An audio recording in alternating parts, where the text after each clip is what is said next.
Hi, everybody. My name's Emma, and I am the founder and executive director of Teddy. And we're so excited to have Cate here for our geologic communication webinar. My name is Kaylee Fitzgerald. I'm the networking coordinator for Teddy, and I'm really excited to be here today.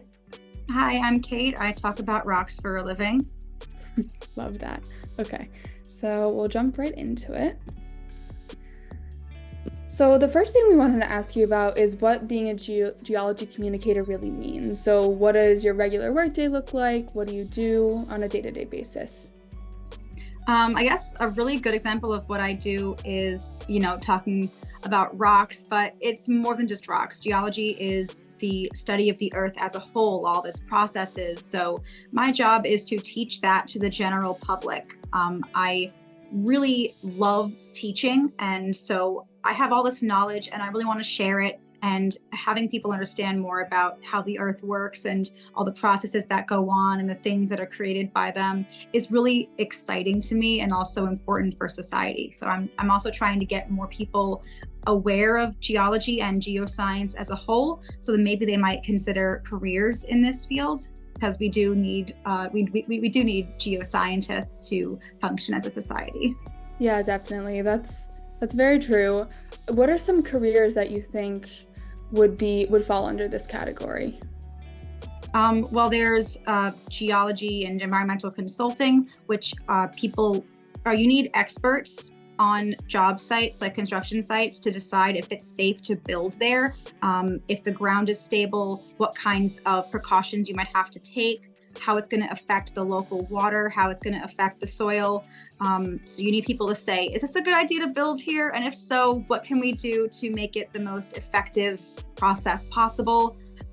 There's also geohazards people, so people who are keeping track of natural hazards like earthquakes, volcanic eruptions. They're monitoring that stuff to make sure that we're as safe as we possibly can be and we're prepared. There's geological engineers who are also working on that kind of stuff. My God, there's so many different kinds. There's soil scientists who are like monitoring stuff. Geoscience is earth science. So everything that you learn in your earth science class is encompassed in geoscience. So everything that you're learning there, all the different structures, all the different parts of it, people are mapping too. Mapping and geography goes hand in hand with geoscience and geology. There's so many different aspects to it. Yeah. Mm-hmm. What are some of the issues that you're really passionate about and you focus on most with geology? I want people to be aware that there's more that you can do in geology, like with a geology degree, than just go work in oil and gas. Like that's such a negative image that the field has, and it deters a lot of people from going to college for it, because they think, oh, the only jobs I'm going to get are in oil and gas, and they have one of two problems with that. One, they don't want to work in oil and gas, or two, maybe they do, but they know that the industry is really volatile and the job market goes up and down like crazy, so it's like job insecurity. But overall, like there's so much more that you can do, and there's actually more jobs in renewable energy than in oil and gas. So keep that in mind too when you're thinking about geoscience as a career. Yeah, I definitely think it's very interesting how there's one bigger, broader category of geology and geoscience and that stuff, but you can get really like specialized and focused into certain areas like that. Is there a certain area that you would say you're most focused in geology? As far as my work goes, no. I consider myself to be a general geologist, so I don't specialize in anything specifically in my day-to-day. As far as like my discipline goes, in college I really liked sedimentary stratigraphy, so looking at the layers of rocks, and figuring out how they match up with other layers of rocks in different parts of the state. But when I teach about so many different aspects of geology and geoscience in total, because all of it interests me. So I know that all of it interests somebody else too. Yeah. How does that teaching process work? Like, who's your audience usually, and what exactly are you teaching them about? My audience is worldwide. I use social media and the connective power of the internet to bring this stuff to the masses and tell people it's more than just rocks. So on TikTok, my audience is really young. I have a lot of teenagers and young adults that follow me, and they are learning about these things and making, considerations for their futures and for their careers. On Instagram, I have a lot of a very wide range of followers as far as ages and locations go. So it's really a really broad spectrum online.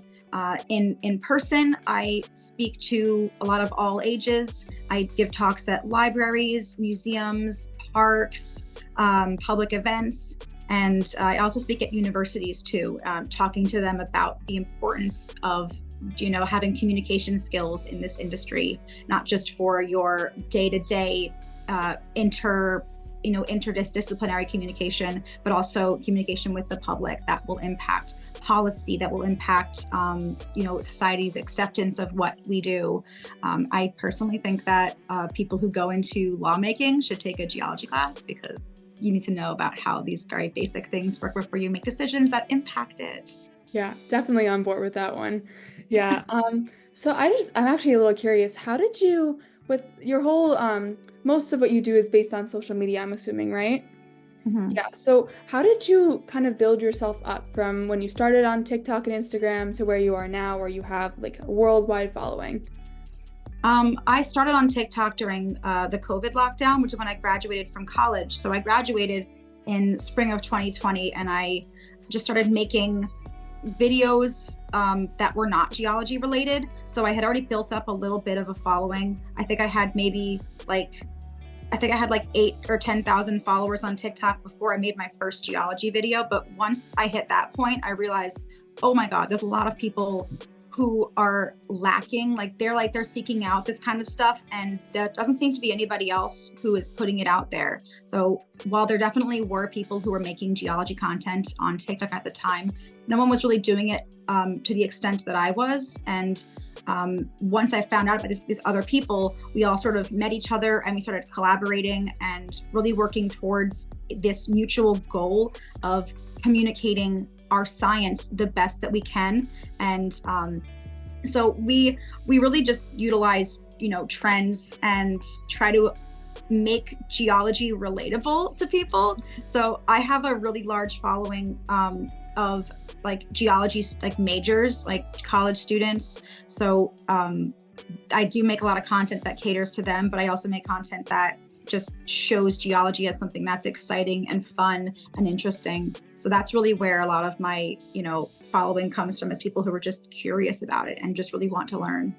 Yeah, that's awesome. That's really inspiring too. Do you have any tips or advice on what kinds of skills and experience that either young people or pretty much anybody would need if they were to go into a geoscience field or a geology communication field? You have to have good critical thinking skills, because being a geologist is basically like being a detective for the Earth. And we have to piece together the story of what happened millions of years ago before anyone was around to see it. And you really need to think logically about these things. So you have to have a creative mind, be like a creative thinker, and come up with interpretations. And there's never one 100% perfect interpretation. There's always going to be people who have slightly different interpretations and ideas about things, but we all, generally converge on pretty solid reasoning. So definitely being a problem solver, being a creative thinker, a critical thinker, and just having a good sense of logic is really important to studying geology.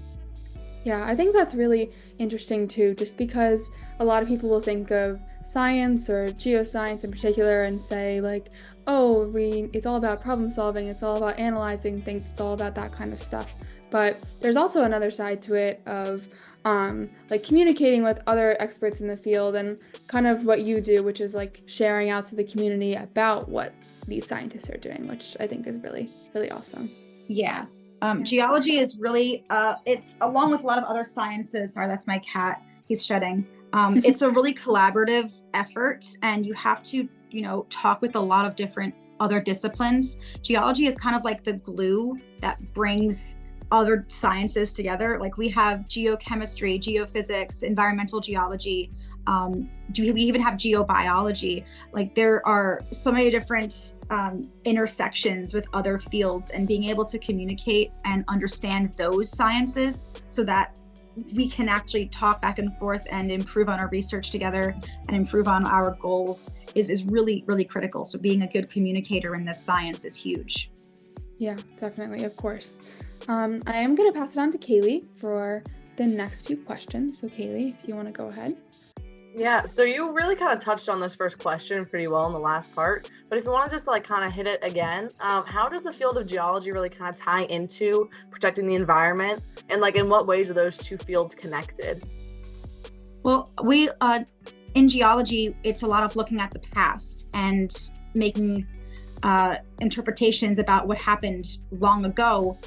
And part of the reasoning for that is that so we can understand these same processes that are still happening today. And that goes back to this principle that we define a lot of geology on called uniformitarianism. Very big word, but it has to do with the idea that all the things that we're looking at, all the rock formations, all the features, all the landforms, they were all formed by processes that are still continuing today. And millions of years in the future, the things that are happening right now, like oceans, waterfalls, rivers, everything, that will all create the same kinds of things in the future. So we want to know how best to live in the world that we do in the present by understanding the things that happened before. So we need to know about how water flows underground, how pollution can affect the geologic cycle and the carbon cycle, the nitrogen cycle, as it passes through soil and rock and sediment,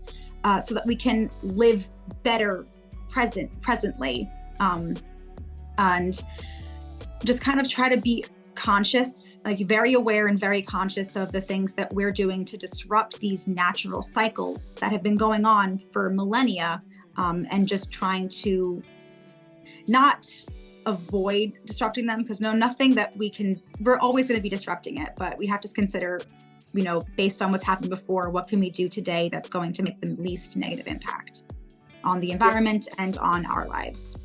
Yeah, I think that's also very important to be telling other people, because a lot of people are like, oh, geology, like it's the study of rocks, but it's really important to like look at the way that what it tells us, and it's amazing work that the geology community is doing. It's very important.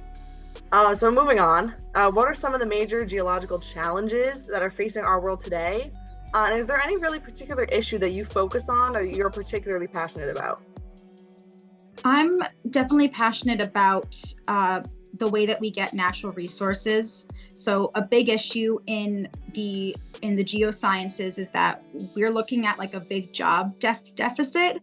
A lot of baby boomers are retiring, and there's going to be a lot of job openings that need to be filled in these fields that have to do with natural resources. So on one hand, there's like oil and gas, and that's its own thing. Those jobs go up and down like crazy. But something in like the mining sector, like we need people to be looking for these resources that are critical to the energy transition, so that we can have renewable energy, we can have ways to store it, we can have ways to produce it that are going to be environmentally conscious and doing the least damage that we can. There's no perfect method, but we have to keep working and getting innovative people into the fields who are mindful of the environment and who care. So getting people into the fields, with these mindsets is really important, so that we can have the best practices moving forward, so that we can have a cleaner future, with renewable energy and move away from oil and gas. Yeah, it's very, very important. When and how did your passion really start? Like, was this something that you kind of just always loved growing up, or was it something that you kind of came into later in life? Well, I had always loved the outdoors growing up. I spent a lot of time outside. My parents took me outside. Living in New York means that we had a really beautiful landscape to be exploring, and my parents took me everywhere to go enjoy that. And they really instilled in me a respect for nature. I personally, individually developed a really deep love for it. So I'd always loved science and nature, but in high school, I really didn't like earth science class. I didn't think it was cool. I thought it was really boring. I didn't see at the time how much it connects. I wish that I did. And that's why I'm an advocate for getting teens, these people who are in high school, aware of how cool geology is and how much it really connects with our everyday lives. Because our teachers don't always do a good job of that. But I was an astronomy major because I loved space so much, and I thought I was going to do something with that. When I went to college, I was kind of leaning towards astronomy, but then I took a planetary geology class, and I saw, oh my God, this is really interesting. I didn't know that geology could be so cool. And I liked the geology of planets like Mars and Pluto, and the geology of the moon and all of the moons of Jupiter and Saturn. So that was really interesting to me. But then I started to connect it to the things that are on the ground here on Earth, back at home. And I'm realizing like, oh, all this stuff happens here too. Uniformitarianism. So it's really cool to make all those connections and go outside and be like, whoa, these places I've been visiting my whole life have geology, and it's really exciting. Why didn't I know about this before? So I wish I knew, but I'm glad that I do now. Yeah, it's definitely very interesting and very, very cool. I also really kind of love the outdoors, and I like looking at like just what you can see from like just the world around you. It's very important. Our last question that we have for you is, how can young activists get involved with these environmental and geological issues in high school, or like early on? Well, the things that you guys are doing are amazing. It's really inspiring to see what you guys are doing and having your own initiatives and your own petitions. There's lots of local programs everywhere that you are. You'll be able to find like a local task force, maybe even on like the state level if you can't find something that's super local. Just being mindful of the things that you're doing, even if you don't, go formally get involved with like a task force or anything. You can still do things every day. You can be more mindful of how you treat the places that you're visiting. Don't collect rocks from just anywhere. You have to be mindful of that. Don't destroy things. Don't climb on bluffs. That's something that's really important because that damages the shorelines and leads to more beach erosion. That's a big thing from Long Island. I guess just spreading the good word about geology and how it really ties in with everything. Yeah, definitely that. That's kind of the basics of it. Yeah, it's awesome. Yeah, thank you. I actually just had one thing I'm curious about. Have you ever done any field work, like gone anywhere to look at geology in particular in the US or something like that? Yeah, so I actually get to travel a lot because of my job. I travel a lot to go give talks at different places. That's really exciting for me. So it's a bit different than what you'd normally expect like geology fieldwork to be, which a lot of times involves research or exploration, for natural resources, or just taking data to do research and observations with. My fieldwork is more so going out and teaching people about things, whether I'm making a video or I'm talking to people in person and giving them like a geology tour of what we're seeing. When I was in college, I did go to Death Valley and other parts of Southern California to go learn how to do geologic mapping and like make interpretations of rocks out there, because it's very different than in the Northeast, especially New York. Like all the rocks out there are naked and it's beautiful. You can see everything and they're not covered up by dirt or trees. So there's a lot of benefits to exploring different parts of the country. You don't have to leave the country to go see amazing geology. You don't even have to leave New York to see amazing geology. We have such diverse rock types here and diverse situations. You go up north within, the Hudson, just follow the Hudson north and you'll see all different kinds of rocks, sedimentary, igneous, metamorphic. It's a really beautiful, diverse landscape. And I feel really lucky to live here and be able to teach without leaving home. Yeah, especially with like the Appalachians being so close and so accessible. Like those hiking trails are beautiful. You can see all the different geological aspects in New York State and just the whole Northeast in general. And I definitely agree that the West Coast is drastically different from the East Coast. And it's really cool to see kind of how different geology can be within the same country, but just on completely separate coasts, actually. I personally find that really cool. Um, is there any questions that you had for us or anything else you wanted to share? Yeah, I wanted to kind of ask, like, I know that New York is really like strict with the kinds of environmental restrictions that we have. And it's great. Like I go talk to other people in different parts of the country, different parts of the world, and they're constantly fighting projects that are going to do environmental damage and, you know, like really bad environmental damage. I guess, are you guys doing things outside of New York? Are you guys looking to expand and kind of fight the good fight in other parts of the country? Yeah, so as of right now, most of our work is virtual. So whether it's publishing blogs or trying to promote our petition, that's kind of where we're at right now. And we're also doing these webinars as another online aspect of our work. We do want to expand a little bit in the future to doing more in-person sessions, like having like a cleanup or something, or Love that. a donation drive. To like prevent microplastic pollution or excessive landfill waste, things along those lines. So that's a goal for summer 2024 for us. And yeah, that's pretty much what we're doing right now. We have a lot of members of our team. There's about 15 of us. We have some people in Canada and people all over the Eastern United States, whether that's Jersey or upstate New York. This kind of Northeast area in Canada is where we're at right now. I'd That's also like awesome. to add that we do talk a lot about like issues all over the country and sometimes all over the world. It depends on like the passions of our members, but we do try to touch on like different areas across the US and across like the world. Yeah, you have that microplastics campaign right now, which is you know, pretty global, but that's awesome to see you guys get so involved in that.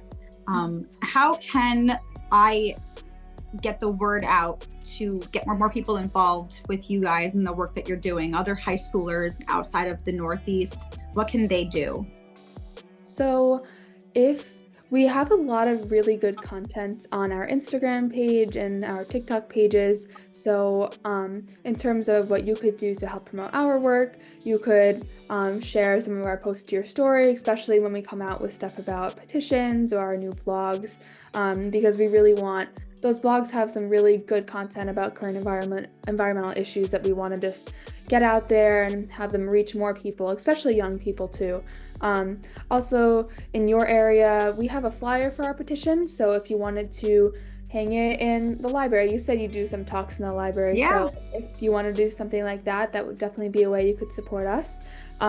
But we're really happy to hear that you'd like to support our work, and we really appreciate it too. Absolutely. I forgot to mention like one like really important geology job. I completely forgot about it. And it is super relevant to what you guys do. It's remediation, like cleaning up and coming up with strategies to like remediate or kind of try to remedy and undo some of the damage that was done by pollution and by, you know, faulty or like shoddy projects. So that's something that's pretty big in the Northeast here.